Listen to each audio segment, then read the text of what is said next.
Okay guys, well, it's time to film the JW's radio. So get everything squared up on camera. Make sure the top of my head is not cut off in the frame. And okay, so we got some cool stuff. Brought out the mystery item that we always talk about. Sometimes, usually it's just a reoccurring thing. But this one has, this time, a little interesting story. So that'll be fun to share with you. Movie, of course, and the recent, some of the recent stuff on the main channel. So that's what we'll do. Get to talking. Hot coffee, and we're ready to go. All right. So hopefully everything goes better.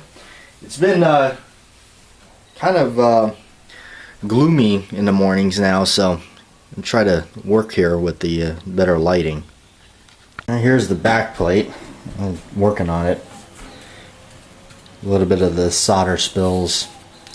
I was really trying to look at looks like something got stuck to it.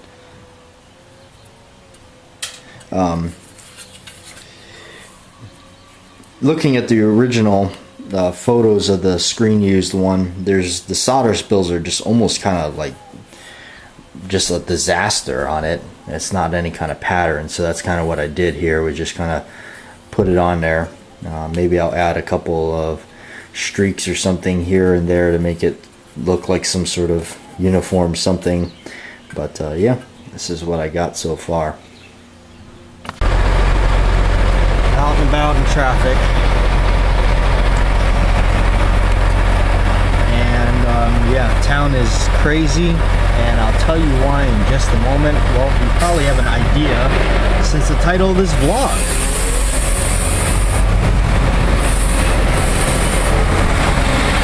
Yeah, I'm in the store. Look at this stuff.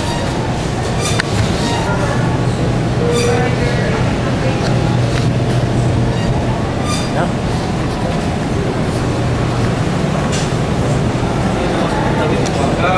They have the nose right here. That pork nose. Pork snout.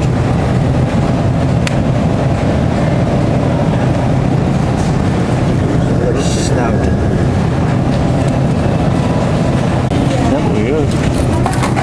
What is so freaking anything, man? Pork brains. Pork brains like beef bile. What do you even use with that? This is blood. Look at pork blood.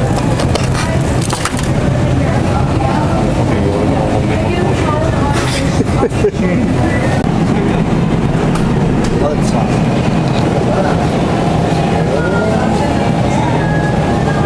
Huh? This is milk tea. It's the milk cut money. What is that? The same as beef intestines.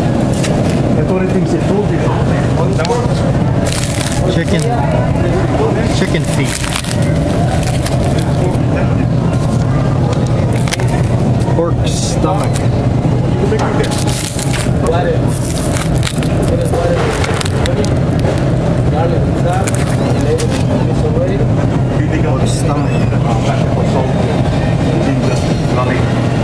Turkey time.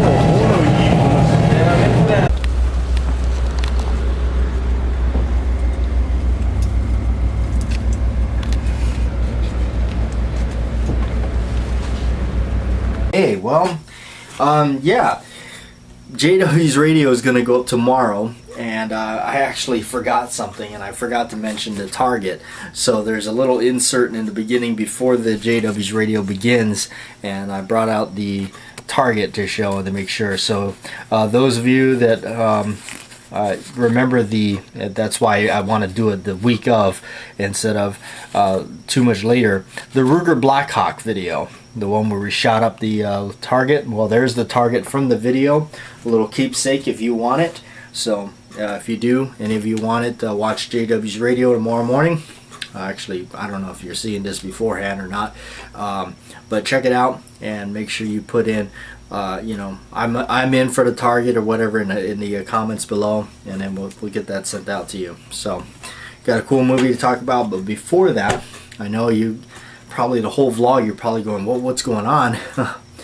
at work, right below where I work, there was actually a bomb threat today. That's why I didn't go into work. The police said everything shut off, and they had to actually call in a bomb squad from the other island, because where I live, I guess they don't have one.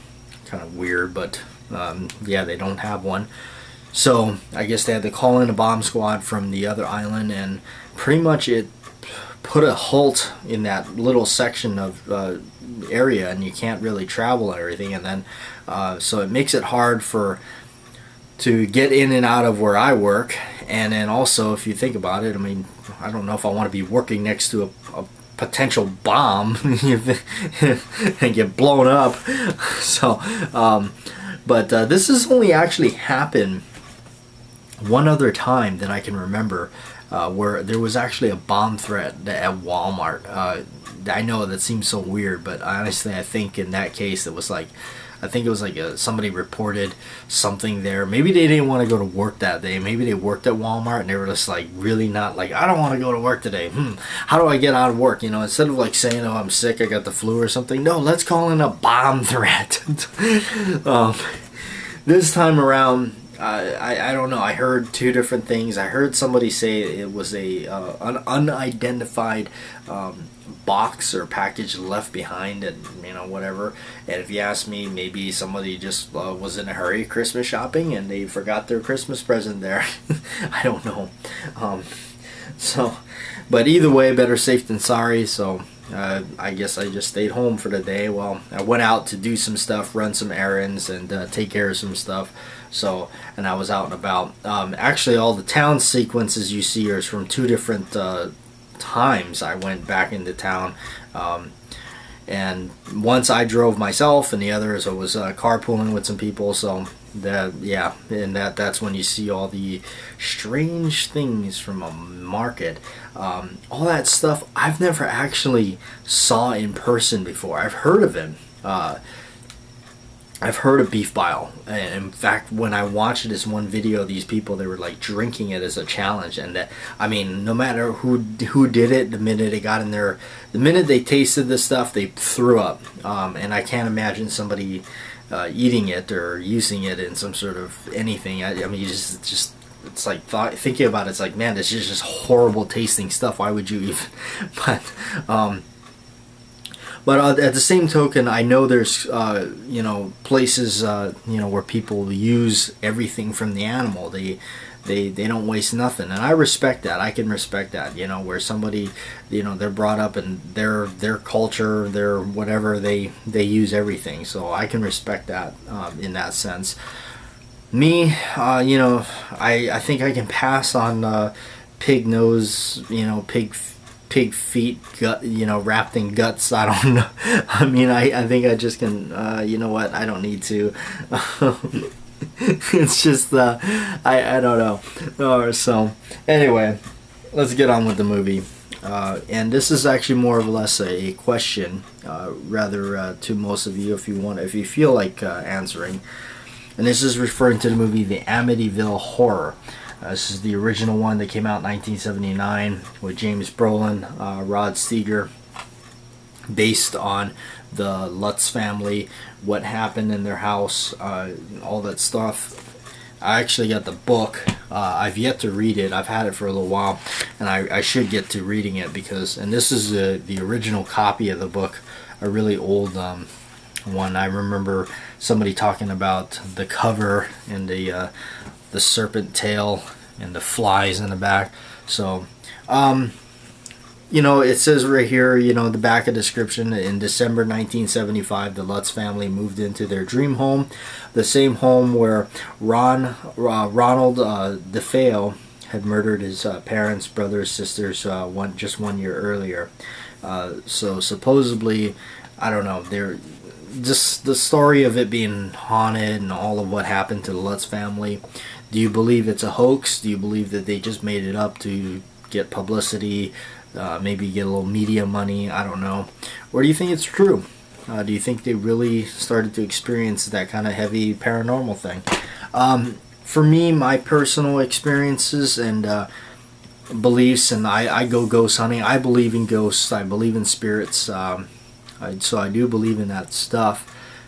Do I believe the Lutz family? I think they did experience something in that house. I think perhaps that, you know, and I always believe that when something really horrible happens someplace, there's definitely residual effects. I think there's things that perhaps just are not at rest when things that are not, you know, horrible things happen. There's just so many. Hawaii right here where I live is full of just paranormal history and crazy stuff, and so if you want to hear some of those things, let me know in the comments.